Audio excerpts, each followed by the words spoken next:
Hi guys and welcome. I have a wonderful tutorial for you today and hopefully everything goes okay. Hopefully I explained everything well enough for you guys not to have really that many problems.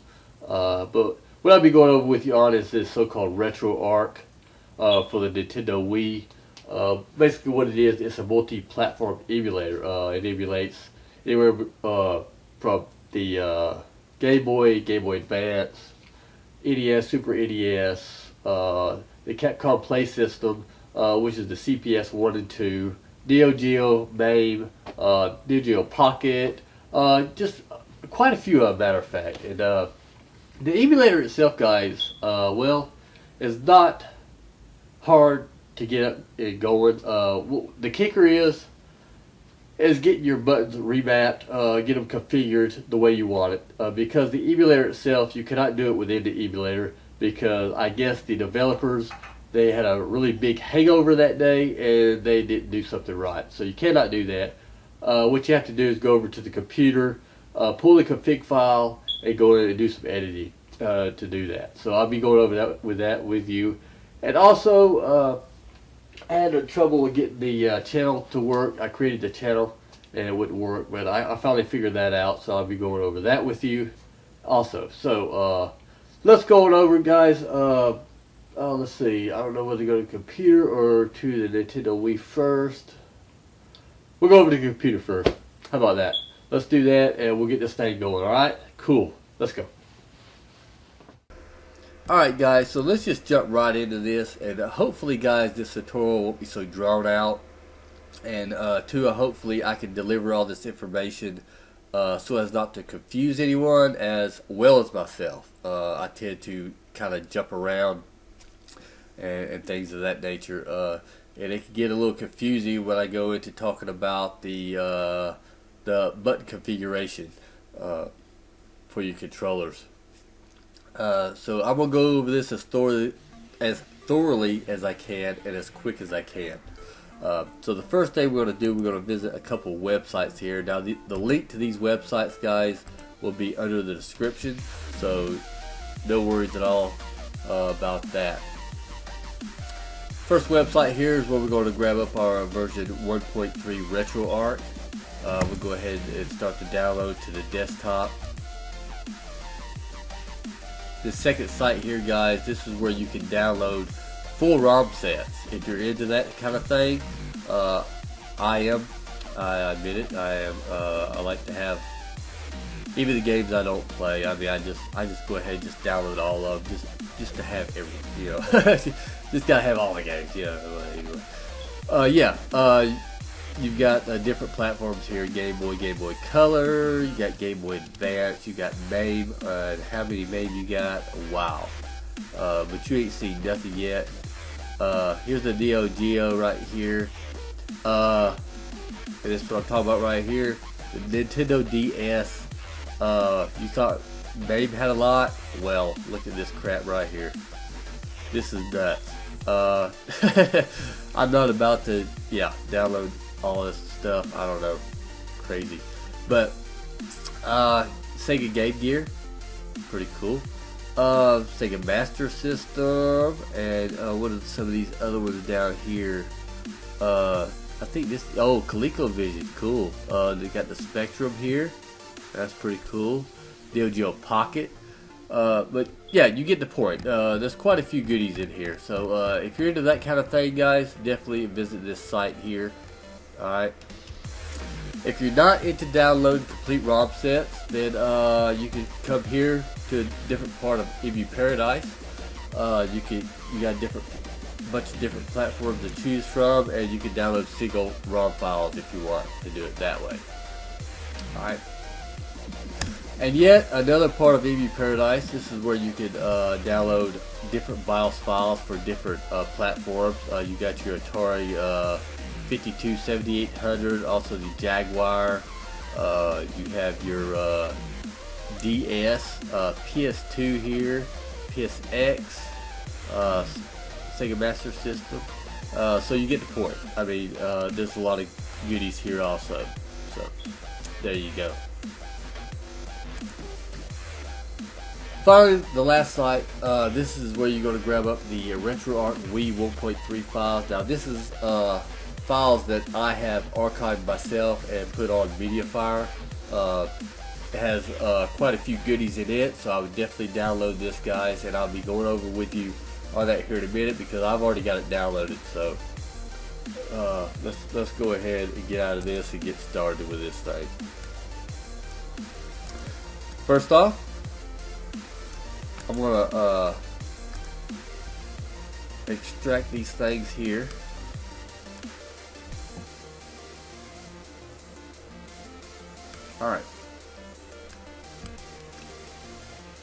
Alright, what should I do first here? Let's start with the emulator. I gotta pull my SD card up, guys, really quick.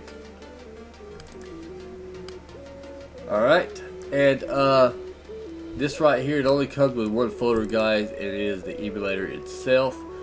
Here's all your cores that it supports. You have your CPS1, which is your Capcom Play System 1 and 2. You have your Neo Geo, Genesis, and so on. All you're simply going to do, guys, is take this folder and drop it right here in your apps folder. Alright, let me show you what I did now. Hold on, let me go into my apps here.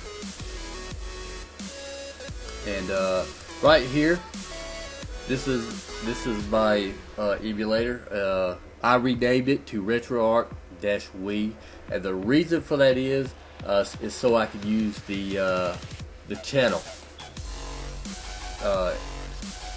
If you have it, if you just drag and drop it over here and you create the channel, you try to boot it through the channel, it's not going to work.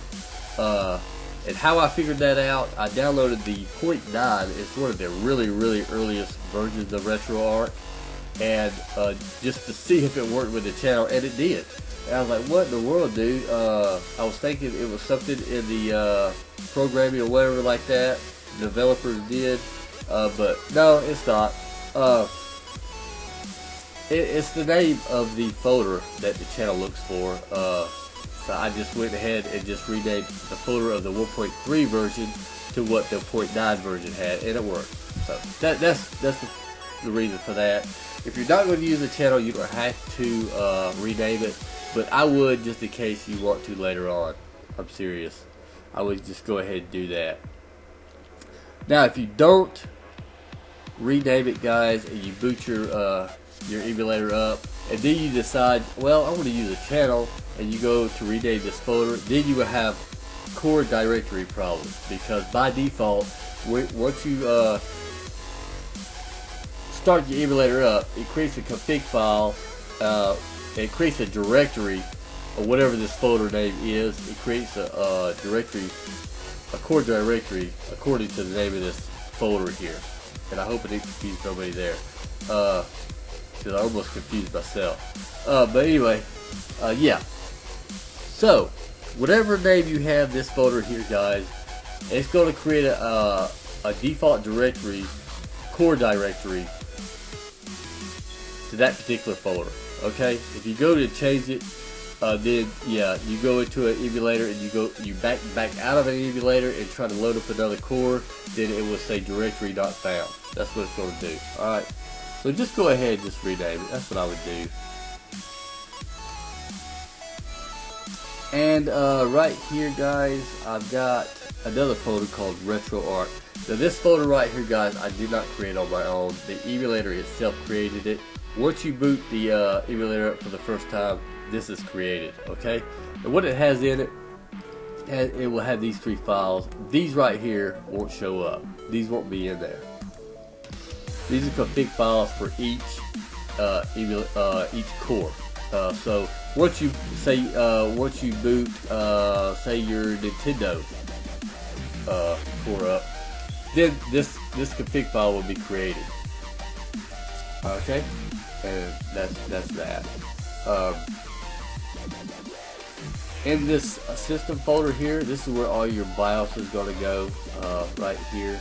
Now you're not going to necessarily need all these BIOS files. I don't know which emulator uses which particular file, guys. I just download the zip file And if it doesn't work with that emulator, then I just extract it, and then it runs. I mean, there's quite a few different, say these bin files here in the DOGO zip file. I just unzipped it and it started working. So I had no idea exactly which bin file that it's using. So I just left it in there. So if y'all want to reduce the number of files here, then I'll leave it up to y'all to go through there and find out exactly which one they use. But no way I'm going to do it. Okay. Oh crap. Within this folder here, guys, the one you download from the MediaFire site, the one that I created, I've got all your BIOS already in here, so you just copy them right over. You don't have to go look for all this stuff because it is a pain in the butt. So got that for you there. As for these cores here, guys, core config files, these are pretty much well, if you ever want to configure your controller, say, okay, there's some emulators that by default they work perfectly, but some or the buttons are just so way out there. I mean, you gotta jump across, say like the B button to jump, and especially on your GameCube controller, the B button to jump, and you gotta jump way over to the X button to shoot or use your whip or whatever like that. That's just ridiculous. So you have to remap your controller buttons, but you cannot do that in the emulator, guys. I don't know what was wrong with the developers. I don't know if they had a hangover that morning or they were drinking while they was doing it or whatever, but they really messed that part up. So you actually have to go into these config files and do it manually. Okay, I've actually got right here some config files already done for you, but I'm going to go over right now on how to do that anyway. Okay, so let me go ahead and get this text out too. I've got a text here for you guys. This is, I hope this don't confuse anybody either. But yeah, let me go ahead and open this up. Let me go ahead and maximize this. This is your config file. This contains all your button configurations as well as other things in your directories and stuff like that. The lines that you're going to use is really 7 and 8 for your button configuration. So I'm going to scroll on over and show you real quick.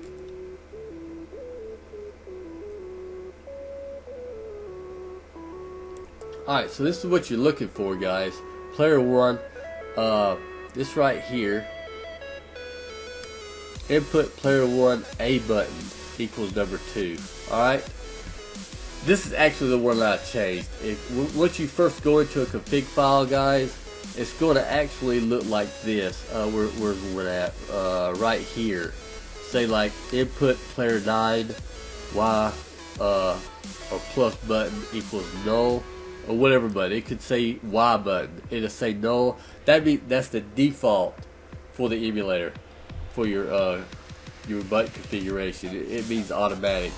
Once you go into the emulator, you go to settings, go to input.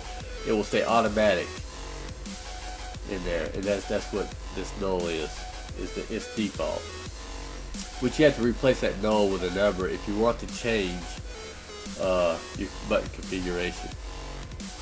Alright, so yeah, here's your A button equals number 2. Over here, your X button, your input player 1 X button equals 3.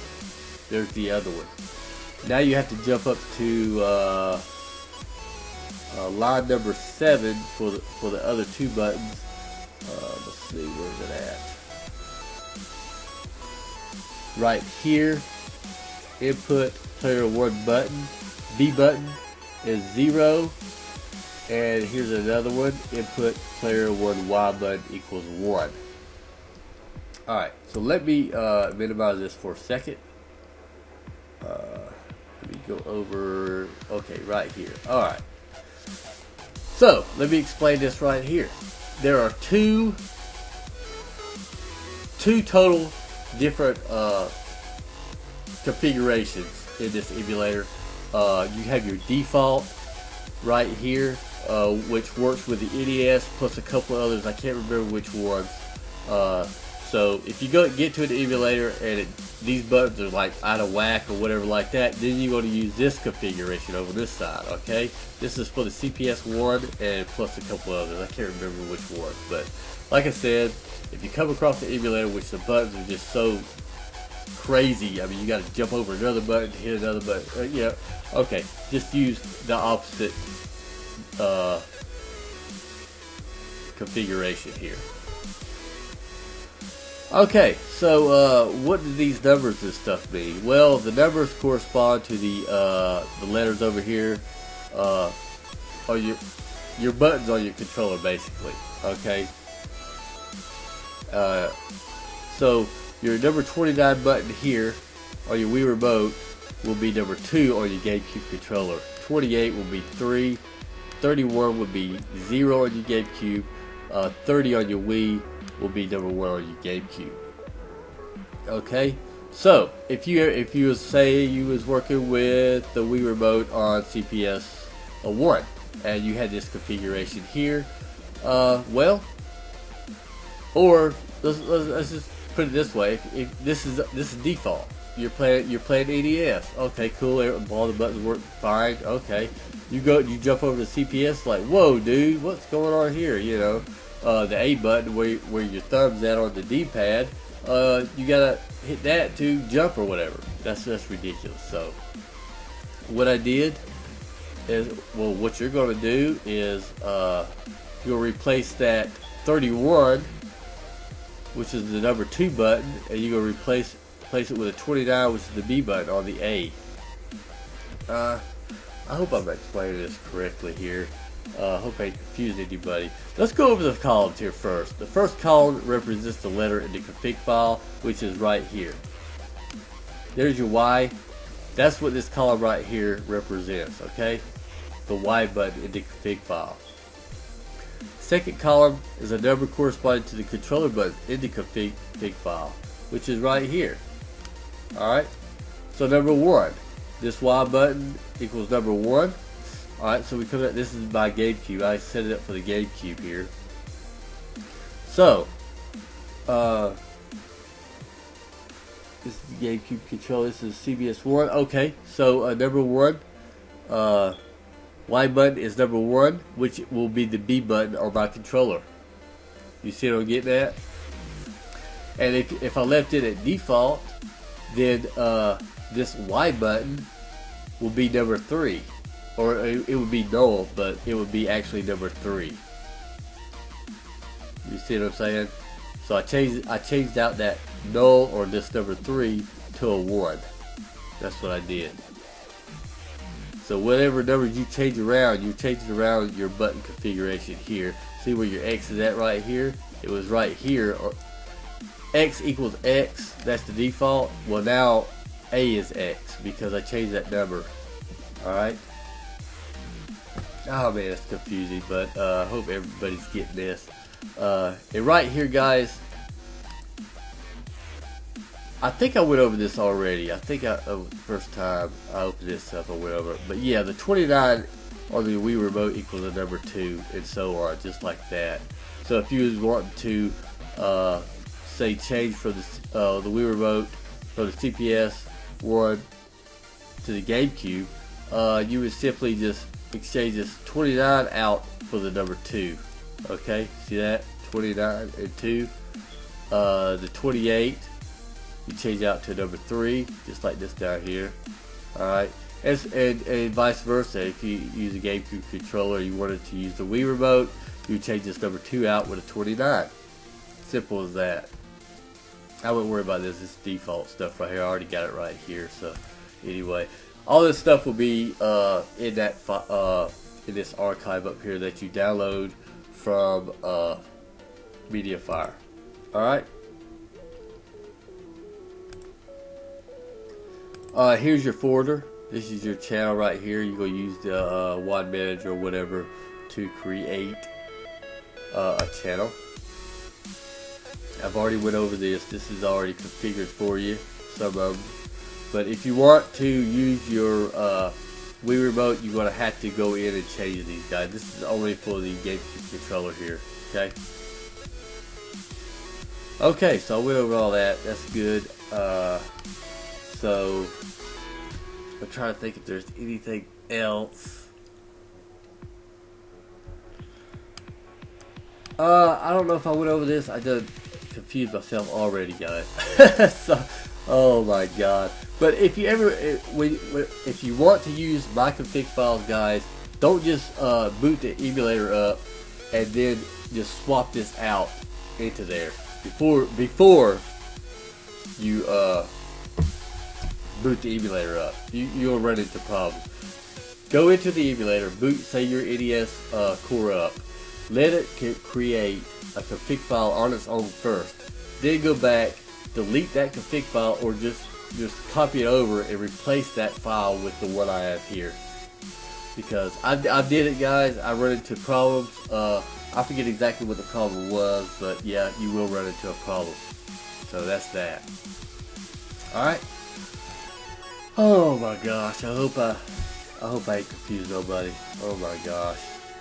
I feel a little confused myself right now, but that's the best I can explain it, really, guys. I'm sorry if there is a comment section, though. Just you know, just pour out your feelings, guys, in the comment section if I suck or whatever, explaining this or whatever. If you have any questions, let me know, and I'll sure to get back with you on that, guys. All right. So yeah, let's hop over to the Wii, guys, and we'll get. I'll get to show you how to go through the settings and all that good stuff. Okay. Okie dokie.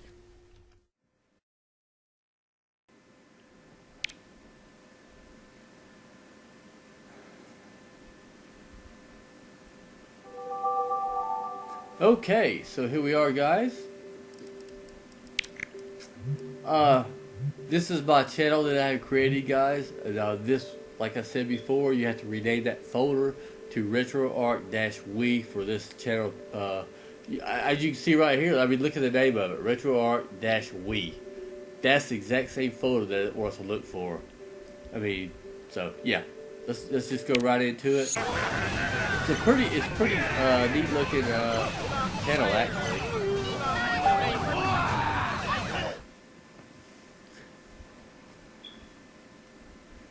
I'll just go through the steps with you on what I did to set mine up. Alright, so first of all, I'm using my GameCube controller. That's what I use. You have to use your D-pad at first. But what you would do, first off, go into your settings. And you go into video, scroll down to right here. This is what it will look like, guys. At first, you'll have a small screen. The ratio will be 4:3. You just want to hit the right, hit right on your D-pad, and that will bring up 16:9, which is cool. And hit the B button to go back out, and go back out. Oh yeah. Also, you wanna make sure, scroll all the way down to your directory. Make sure at the very top your system / BIOS directory is SD card / Retroarch. That is your folder on the root of the SD card, and then system. That's where all your BIOS is at. So make sure that directory is set to that. Okay. Come down here. This is your core directory. Make sure it shows up the apps, Retroarch-Wii. You remember that photo that we had renamed to use the channel? Well, that's the folder there. Make sure it is set to that. If it says Retroarch 1.3, you're going to have a problem with your core directory once you boot back out of an emulator. So yeah, make sure that the directory points to that folder, pretty much. Okay, so that's that. So that's begin. Go to core. Here's all your cores right here, guys. NES and Super NES, blah blah, Sega CD, and blah blah. we'll go into CPS 1. Just hit your A button. Now, once you hit the A button, if you're using that different directory, if it's default, you hit the A button to go uh, into a settings or whatever like that. Now I can't use the A button. I've got, since this uses a different button configuration. Now I've got to use the X button to go into one of the options. Okay. Oh. And then I use the A button to go back. So it's kind of like the opposite. The A button on default will go forward, go into one of the options, and B button will go back out. But in this directory, you use the X button to go into an option, and the A button to go back out. Okay. But anyway, go down to settings, guys, and just what I want to make sure. Oh yeah, right here, guys, right here. Make sure menu toggle gamepad combo. What this is once you're in, say you're playing a game from the NES or whatever, you're playing a game, and you want to change emulators, you want to change the game. Matter of fact, just hold down, just hold your L and right button down, and then hit down on your either your analog stick or your D-pad, and press Y at the same time, and that will boot into the options. I'll show you that in a minute. But you can go back. It'll bring you back to the menu, basically. That's what it does. Okay. You can scroll over and you can use the L3 and R3, but guys, in this controller I don't have an L3 and R3. It'd be nice if I did, but I don't. You go to none, which you'd have to go back and just reset your console, which sucks. So just leave it right here. It'll be fine. And usually, guys, you'd have like up to like 5 user binds right here. I just reduced it down to 2. That's just me. You can leave it alone if you want. That's no big deal. Alright, hold on. I just, I'm used to using the A button. But yeah, go into the input right here, and here's your controller configs right here. Now, at first, at the very top, user device type, it say RetroPad. If you're using the GameCube controller, just hit right on your D-pad, and you can enable the analog stick on your controller. And then if you scroll down, this would, well, I mean, anyway.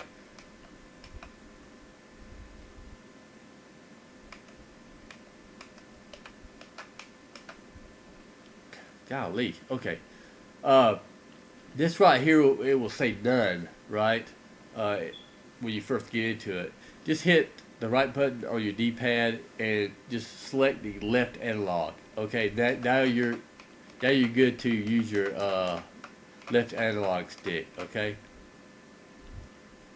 If you scroll on down here, this is your B button, your Y button, also your A button, your X button. You see how they're different from the auto here. Once you first go into this option, your button configuration here, all these will be auto, just like this right here. All right, and you can't change them. You cannot change these, guys. You have to go to your config file, and as you can see right here, this is where I've changed them. Right here, P3. These would be all set to, I forget the default configuration, but yeah, these two right here would be different. I think this down here was like a 0 or something or whatever. But yeah, those are the 4 buttons, guys. We changed it to config file right here. Alright, so that's that. So let's go into a game. One of the reasons I downloaded this RetroArch is for the Capcom Play System, which is the CPS 1 and 2. I just love those emulators, and we're finna boot one up real quick. Just gotta find my games here. Okay, here's my CPS 1 and 2 ROMs right here. What's really cool, this game right here, guys, I really want to get into and play. It's called Ghouls and Ghosts. It's well known on the NES as Ghosts and Goblins. Really, really cool game. So once you click on that, you go down to Load Archive with Core, hit your X button, and then you just scroll down to the CPS 1. That's the core you want to use. Hit the X button.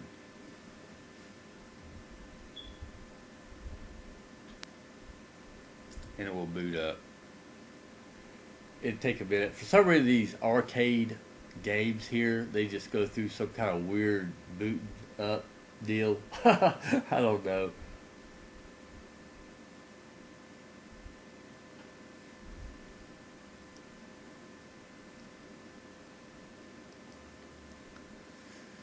Alright, here you go. I just love the Capcom Play Systems, guys. I really want to get my hands on the Capcom Play System 3. Oh, wow. I really want to get that. But it started up, guys, on these arcade emulators like Neo Geo, whatever. On your GameCube remote, you just hit your Z button. That kind of like, you insert a coin, pretty much. And then you just hit your start button.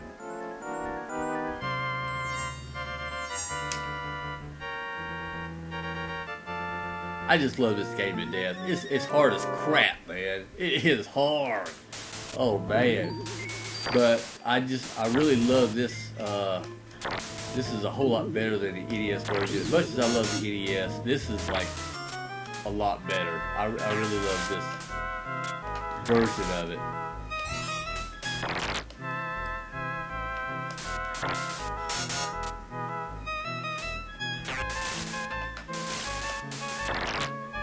But yeah, that's it, guys. I mean, like I said, if you want to get out of this right here, with this certain configuration, instead of hitting the Y button, you want to hit the L1, R1, B, and down to go back out. That's what it does. And then you can simply just load another core up if you want, or another game, whatever. You go down here to load content.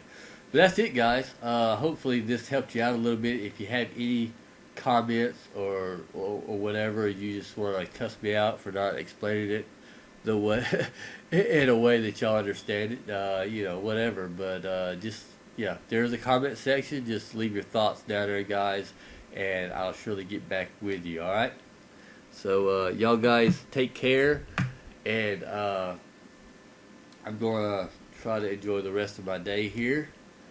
And y'all keep gaming. Never stop gaming, guys. Keep gaming. I know I am. Have fun, guys. And this is Bobby signing off. See y'all guys next time.